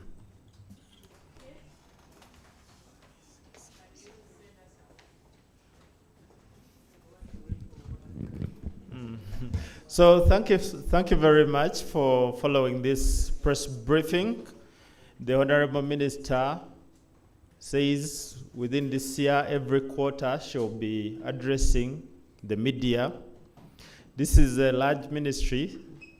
In another quarter, we'll talk about energy, then we'll talk about minerals, then we'll come back to oil and gas. So there is quite a lot to talk about, and we'll be coming back here for that conversation with you. So we thank you so much for coming and following online.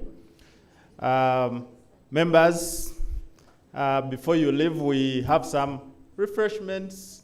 At least take a bite before you leave, right behind you. I think let's call it a day. We excuse our principals for God and my country. We are going to distribute the speech or the statement of the minister, but please register with us at the back. Thank you.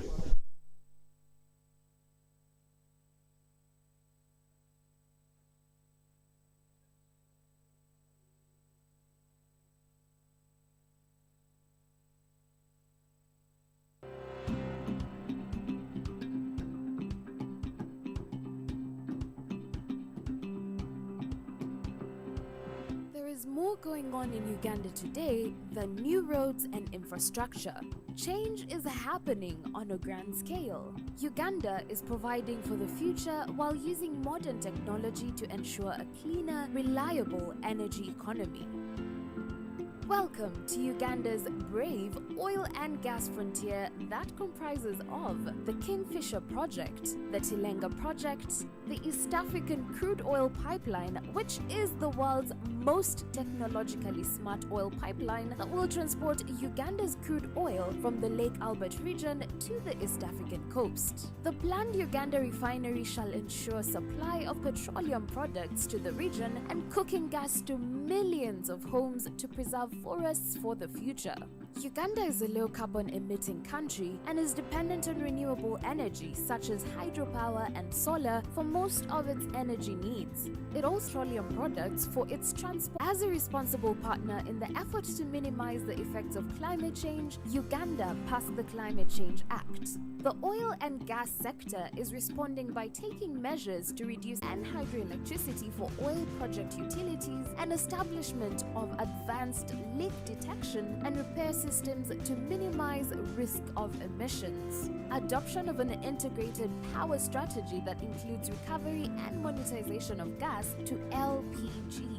This is expected to provide a cleaner alternative to firewood and charcoal. Over 90% of Uganda's population depends on firewood and charcoal for cooking. This is causing massive deforestation at a rate of 86,000.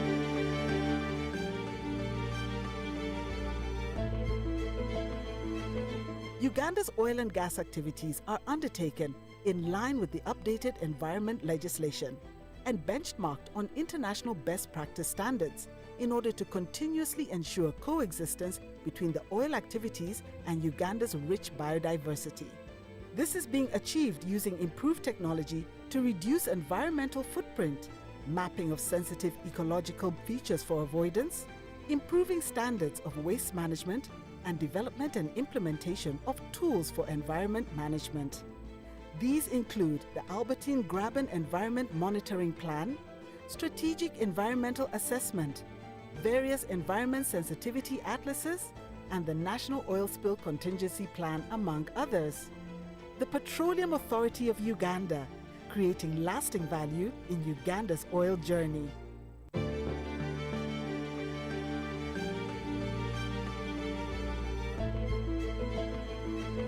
Uganda's oil and gas activities are undertaken in line with the updated environment legislation.